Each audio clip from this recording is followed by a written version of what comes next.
यदि कोई इंसान किसी कार्य को करने की मन में ठान ले तो वह किसी भी कठिन से कठिन कार्य को आसानी से कर सकता है और ऐसा ही कर दिखाया है गांव लुहारवाड़ा जिला जयपुर के प्रगतिशील पशुपालक रतन लाल यादव ने। इन्होंने सफल डेयरी व्यवसाय के साथ साथ वैज्ञानिक तरीके से भैंसे की देखभाल करके अच्छी नस्ल का भैंसा तैयार किया। तो इन्होंने किस प्रकार से तैयार किया अच्छी नस्ल का भैंसा, आइए जानते हैं इन्हीं से। आज आपको बताने वाला हूं कि जो हम हरियाणा के रोहतक से भैंसा लेके आए थे, बच्चा जो युवराज है उसका एक ब्रीड लेके आए थे हम, डॉक्टरों के टेस्ट किया हुआ।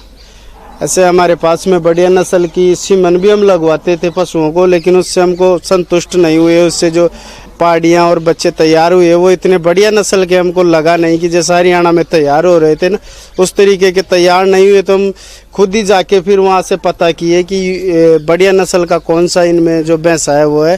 तो हमको पता चला कि युवराज सबसे बढ़िया नस्ल का भैंसा भी है और उसकी जो आने वाली नस्ल है वो अच्छा दूध भी दे रही है। शुरुआत में किसान देसी पशुओं का पालन करते थे, जिससे इन्हें बहुत कम ही दुग्ध उत्पादन मिल पाता था। फिर इन्होंने उन्नत नस्ल के पशुओं को पालना शुरू किया, जिससे इन्हें अच्छी आय मिलने लगी। तो हमको पता चला कि ये रोहतक के अंदर नुमाइश में लगा हुआ था और 51,000 रुपये इसने इनाम जीता था। इस भैंसे ने डॉक्टरों का द्वारा टेस्टेड किया हुआ है। ये मुर्रा नस्ल एकदम इसकी नस्ल थी। फिर हमने इसको 1,70,000 रुपये में, मतलब उस समय 16-17 महीने का था ये, तो हम लेके आए इसको कि हम भी आगे जाके इससे नस्ल सुधार का जो है एक पशुओं में नई ब्रीड तैयार करेंगे आने वाले समय में। जो बढ़िया नस्ल तो है ही, लेकिन उससे भी हाई क्वालिटी में हम जाना चाह रहे हैं। उस हिसाब से हम देख रहे हैं कि 20-25 लीटर दूध देने वाली बच्चे बच्चियाँ तैयार होंगे। इसके कुछ बच्चे हमको मिले भी हैं, वो इतने बढ़िया नस्ल के हैं कि एकदम काले, और जैसा ये है ना उसी के से मिलते जुलते पशु हमारे को मिल रहे हैं, छोटे बच्चे। तो उस हिसाब से हम इसको लेके आए थे और बढ़िया हमको प्रोग्रेस इससे मिल रहा है। आने वाले समय में ये बढ़िया नस्ल लगा कि सुधार के लिए हमारे पास में पर्याप्त रहेगा। यदि आप भी मुर्रा नस्ल का खरीदना चाहते हैं तो आप इसके लक्षणों को देखकर आसानी से पहचान कर सकते हैं और अपने पशुओं की नस्ल सुधार के काम ले सकते हैं।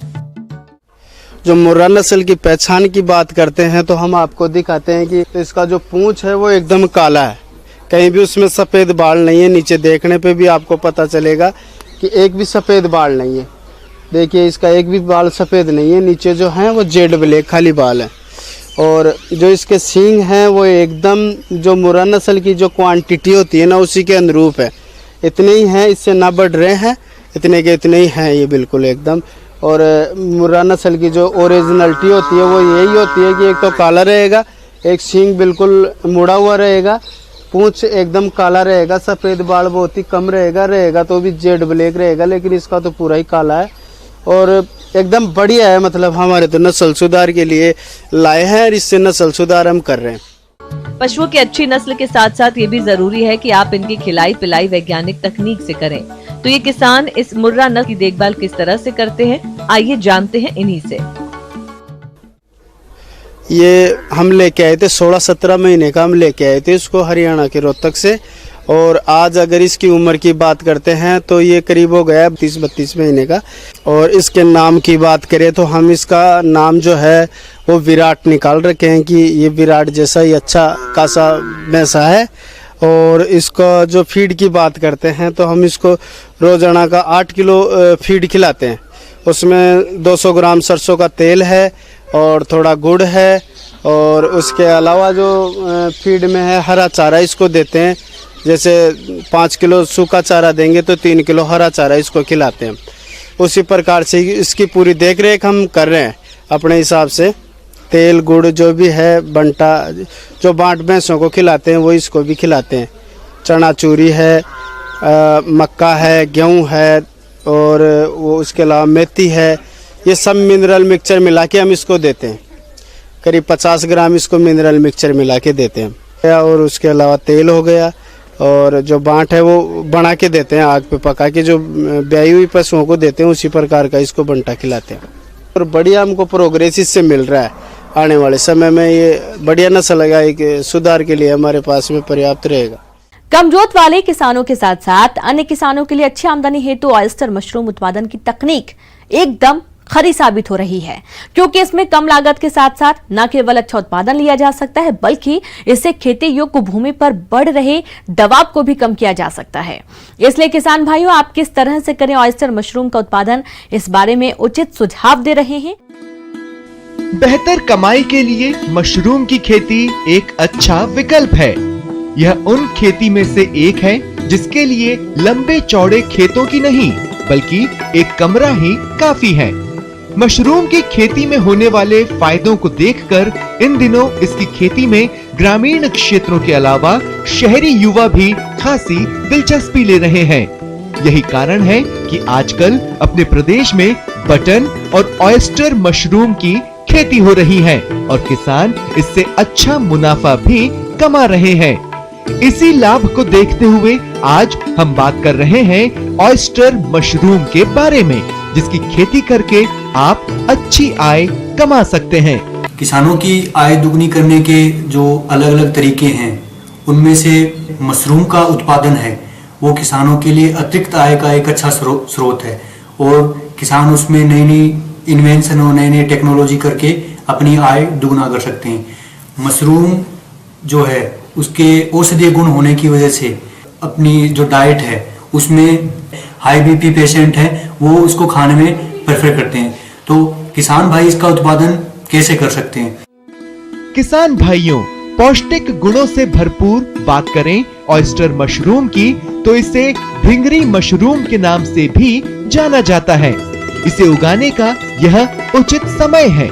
इसके लिए उचित तापमान 30 डिग्री सेल्सियस होना चाहिए। आज के समय में भिंगरी मशरूम की कई प्रजातियां विकसित हो गई हैं, जिनका चयन करके किसान इसका उत्पादन कर सकते हैं, जैसे प्लूरोटस फ्लोरिडा, प्लूरोटस सुजर काजू, प्लूरोटस फ्लेवलेट्स इत्यादि को लगाकर अच्छा मुनाफा कमा सकते हैं। छोटे लेवल पे किसान भाई इसके उत्पादन के लिए इसका जो लगाने का तरीका है वो ये है कि जो ढींगरी मशरूम है उसको कैसे लगाया जाता है उसके बारे में अपन सर्वप्रथम बात कर लेते हैं। ढींगरी मशरूम है वो गेहूं और जौ का जो भूसा होता है या जो तूड़ा होता है उसमें आसानी से उग जाती है। भूसा होता है या तूड़ा होता है उसको गर्म करके उसको निर्जमित किया जाता है, स्टरलाइज किया जाता है। सर्वप्रथम वो जो एक ड्रम है उसमें 100 लीटर पानी ले लें, उसमें लगभग 8.5 से 10 ग्राम बेविस्टिन या जो बेविस्टिन मार्केट नेम है उसका कार्बेंडाजिम आप डाल सकते हो। उसके अलावा 125 ml फॉर्मेलिन और इन दोनों का जो घोल है वो 100 लीटर पानी में डाल के जो भूसा है उसको स्टरलाइज कर सकते हो। उसकी स्टरलाइजेशन के लिए आप लगभग 16 से 17 घंटे तक उस पानी में भूसे को डुबो के स्टरलाइज कर लो। अगले दिन उस भूसे को सुखाने के लिए 2-3 घंटे के लिए रख दो। जब भूसे में से जो नमी है, अतिरिक्त पानी निकल जाए, सिर्फ नमी रह जाए, उस समय उस भूसे को जो मशरूम की बुआई है वो कर सकते हैं। मशरूम की बुआई के लिए क्या किसान भाई क्या क्या ध्यान रखें? सर्वप्रथम जो पॉलीथीन जिसमें आप मशरूम की बुआई करोगे वो जो है वो थोड़ी अच्छी क्वालिटी की होनी चाहिए, क्योंकि जब भूसे अपन बुआई करेंगे और वो जो स्टरलाइज वाला भूसा है उसको डालेंगे तो थोड़ा दबा के डालने से कई बार अच्छी क्वालिटी की पॉलीथीन नहीं होने से फट जाती है। तो अच्छी क्वालिटी की पॉलीथीन इस्तेमाल करेंगे तो फटने वाली समस्या है वो नहीं होगी। सर्वप्रथम एक जो लेयर है लगभग 4-5 सेंटीमीटर की भूसी की बना ले और किनारे किनारे पे जो मशरूम के बीज आते हैं, स्पान जिसको बोलते हैं, उसको किनारे पे डाल के आप बुआई करें। उसके बाद उस स्पान डालने के बाद में दूसरी 3 से 4 सेंटीमीटर की परत आप बना लें। उसके बाद में फिर बीज डालें। ऐसे करके 3-4 परत बनाने के बाद आपकी लगभग 10 सेंटीमीटर के लगभग जो परत बन जाती है उसको अच्छे से दबा के और पॉलीथिनों के जो मुंह है या तो सूतली से या जो रबर बैंड आते हैं उससे बांध दें। बड़े लेवल पे जो किसान लगाते हैं तो अपने जो स्ट्रक्चर जहां पे आप लगा रहे हो वहां पे जो फ्यूमिगेशन के लिए वो भी लगवा सकते हो। पानी देने के लिए आप और अन्य तरीके हैं वो भी अपना सकते हो। बिजाई करने के बाद में हमेशा इन पॉलीथिनों को जो अंधेरे वाला स्थान है वहां पे रखना चाहिए। लगभग 10-15 दिन तक रखने के बाद में ये जो पॉलीथीन है ये पूरी तरीके से सफेद हो जाएगी। वो पूरी तरीके से सफेद हो जाता है तब उन पॉलीथिनों को फाड़ के फिर इनमें आप सुबह शाम ऑटोमाइजर जिसको बोलते हैं उससे आप इनमें पानी दे सकते हैं, स्प्रे कर सकते हैं। पानी देने के लिए आप और अन्य तरीके हैं वो भी अपना सकते हो। लगभग 10 से 15 दिन तक रखने के बाद में ये सफेद हो जाती है पूरी तरीके से। जो अपनी मशरूम है उसका माइसेलियम है वो उसको पॉलिथीन को आवृत कर लेता है। किसान भाइयों, मशरूम की तुड़ाई से पूर्व मशरूम के परिपक्वता की सही पहचान करें। इसके बाद मशरूम की तुड़ाई सावधानी पूर्वक करें ताकि मशरूम बीच में टूटे नहीं। मशरूम तुड़ाई के बाद इसकी सफाई करें। इसके बाद इसकी ग्रेडिंग करके बाजार में बेचें तो इसका अच्छा मूल्य मिलेगा और मुनाफा अधिक होगा। सुबह शाम आप पानी देने के बाद में उसमें जो बर्ड्स निकलती हैं, बर्ड निकलने के बाद में लगभग 5 से 6 दिन तक जो मशरूम है, ढींगरी मशरूम है, प्लेरोटस है, वो अपना आकार ले लेती है, छत्ते के आकार की बन जाती है। तो उनको तोड़ के आप जो मार्केट में बेच सकते हो। इसकी जो कीमत है मार्केट में 40 से 60 रुपए तक किलो आ सकती है। और जो आपने एक बैग भरा है जिसमें लगभग 4 किलो भूसा है, उससे 2 तुड़ाई में लगभग आपको 400 ग्राम तक मशरूम मिल सकती है। और अगर आप बड़े स्तर पे इसको लगाना चाहते हैं तो बड़े स्तर पे आपकी प्रतिदिन लगभग 10 से 20 किलो मशरूम का उत्पादन हो सकता है। अगर 40 रुपए किलो के हिसाब से भी अगर जा रही है तो डेली किसान है वो 800 रुपए का उत्पादन डेली किसान कमा सकता है। सब्जी उत्पादन में पॉली हाउस का महत्वपूर्ण योगदान है और इसमें बेमौसमी सब्जियों की खेती एक वरदान के रूप में सिद्ध हो रही है। पॉली हाउस में आमतौर पर सभी सब्जियों को उगाया जा सकता है और इसके तहत आज हम आपको पॉली हाउस में बीज रहित बैंगन की खेती के बारे में बताएंगे। आइए जानते हैं डॉक्टर राजेंद्र सिंह खाकाल से। ये बीज रहित है जो बैंगन लगाया हुआ है और ये पॉली हाउस में हम कर सकते हैं। चाहे पॉली हाउस है, चाहे नेट हाउस है या वॉक इन टनल्स हैं छोटे वाले, तो ये हम इनमें कर सकते हैं। ये एंटी इंसेक्ट नेट हाउस है, लेकिन जो इसकी टॉप है ये नया कंसेप्ट है। टॉप पे पॉलीशीट और उसके ऊपर भी ग्रीन नेट लगाया गया था, लेकिन अब जैसे विंटर सीजन, सर्दी का मौसम शुरू हो चुका है, तो इसमें अब उसको ग्रीन शीट को हटा दिया गया क्योंकि सनलाइट की जरूरत है। कृषि में बढ़ती लागत और मंडी में उत्पाद की एक साथ अधिक आवक होने से किसानों को बैगन का बहुत कम बाजार भाव ही मिल पाता है। इसके अलावा कई बार कीट रोगों के चलते खेतों में संपूर्ण फसल ही चौपट हो जाती है। इन्हीं सभी समस्याओं को देखते हुए किसान अधिक आमदनी के लिए पॉली हाउस में बैगन की खेती किस तरह से करें, आइए जानते हैं। और जो इसमें बेड बनाए हुए हमने 2-2 मीटर की दूरी पे बनाए हैं, यानी एक बेड का जो सेंटर है दूसरे बेड का सेंटर वो 2 मीटर, और हर बेड पे जो ये बैंगन की फसल है एक लाइन लगाई है जिसकी जो पौधे से पौधे की दूरी है 2 फीट है। और इनकी जो समय समय पर कटाई छटाई करनी होती है और धागे के साथ सपोर्ट देके इसको ऊपर लेके जाते हैं। मेनली हम इसमें 3 शाखाएं रखते हैं और जो नीचे जो फूट निकलती है उसको भी समय समय पर निकालते रहते हैं। और 3 धागे की इसमें एक पौधे के लिए 3 धागे की ज़रूरत पड़ती है। 3 ब्रांचेस जैसे हम रखते हैं तो हर धागे के साथ एक ब्रांच को लेके हम चलते हैं। इसकी जो हाइट है 8 से 10 फीट तक जाती है और पौधा ताकि ना गिरे, कई बार ऐसा हो जाता है कि धागा जैसे टूट गया या धागे से ब्रांचेज हवा के कारण निकल जाती हैं, तो इसके साथ साथ हम ये बम्बू लगा के दोनों साइड में और धागे की सपोर्ट भी हम देते हैं ताकि पौधा इधर उधर ना हो, सीधा खड़ा रहे। किसान भाइयों, इस बैगन की फसल में NPK 19:19:19 घुलनशील उर्वरक की 2.5 किलोग्राम मात्रा का प्रयोग ड्रिप द्वारा हफ्ते में एक बार किया जाता है। इसके अलावा कैल्शियम नाइट्रेट 500 ग्राम और मैग्नीशियम सल्फेट 500 ग्राम का उपयोग हर 15 दिन में करते हैं। और जैसे जैसे पौधा बढ़ता है उसमें यूरिया का प्रयोग हफ्ते में 2 बार करते हैं। किसान भाइयों, बैगन की फसल में सिंचाई के लिए ड्रिप विधि का उपयोग किया जाता है। इसमें पानी बूंद बूंद करके पौधे की जड़ों तक पहुंचता है, जिससे पौधों का विकास तो अच्छा होता है ही, साथ ही पानी की मात्रा भी बहुत कम लगती है, जिससे उत्पादन बहुत अच्छा मिलता है। मल्चिंग सीट के 4 फायदे हैं इसके। तो इसमें खरपतवार नहीं उगता, एक जो नमी है मिट्टी में वो बनी रहती है, उसका नुकसान नहीं होता, वो बनी रहती है ज़मीन में, फ्रूट की क्वालिटी बनी रहती है। और सर्दी के मौसम में हमारे को टेम्परेचर की ज़रूरत होती है ताकि पौधे में उसकी बढ़वार उसकी ग्रोथ है चलती रहे। ये रूट जोन है जो इसका पौधे का जो रूट जोन होता है उसका भी टेम्परेचर बढ़ा के रखती है।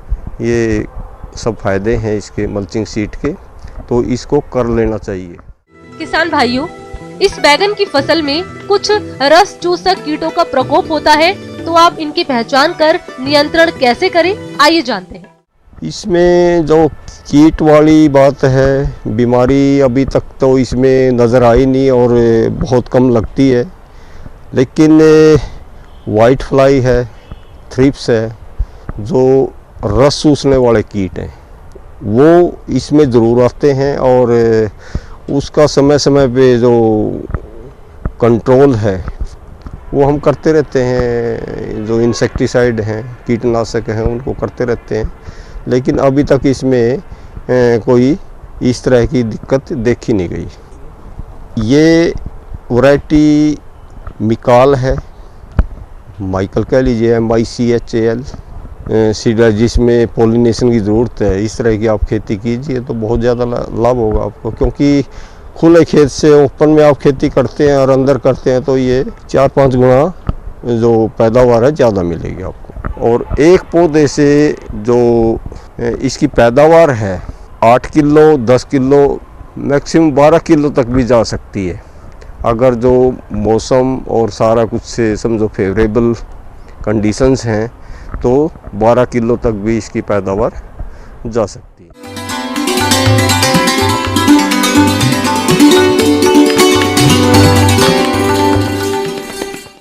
अन्नदाता हेल्पलाइन निःशुल्क फोन संपर्क सेवा के माध्यम से आपके द्वारा पूछे गए प्रश्नों में से 1 या 2 महत्वपूर्ण प्रश्न को हम अपने कार्यक्रम में शामिल करते हैं और इसी के तहत आज का चयनित प्रश्न और उसका जवाब इस प्रकार है।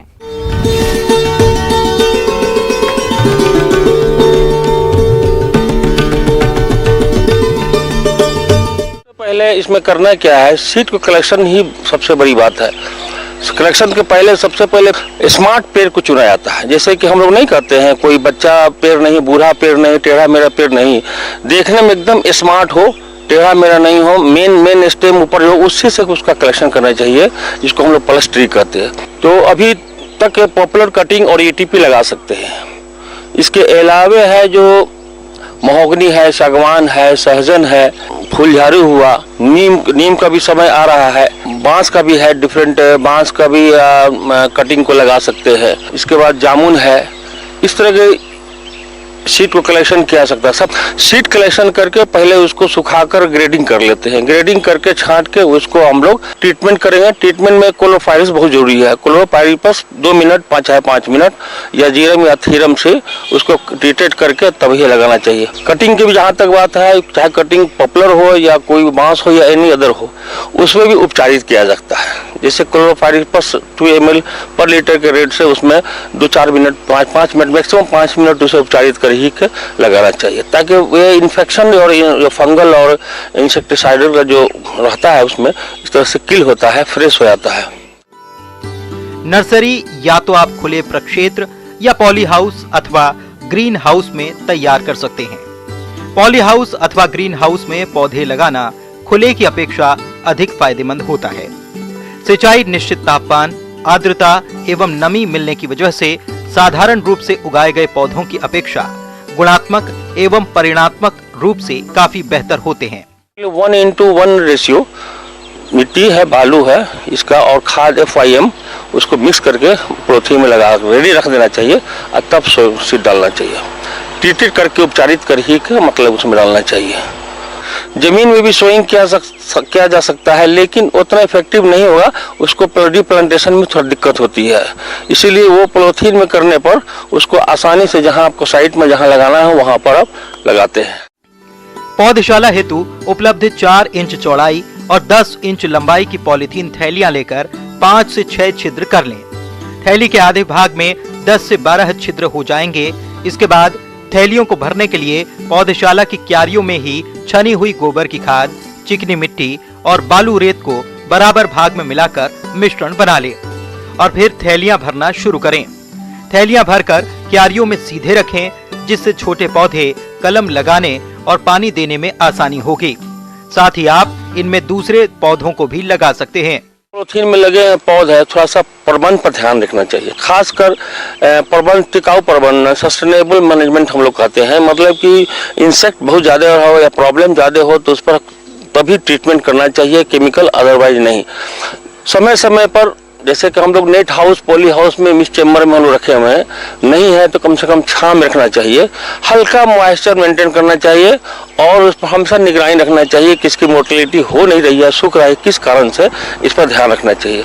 हमेशा वीड वगैरह या और भी तरह के जो है वो हमेशा निकालते रहना चाहिए ताकि हमेशा मेंटेन रहे और इसको कोई बढ़ने में उसको कोई दिक्कत नहीं हो।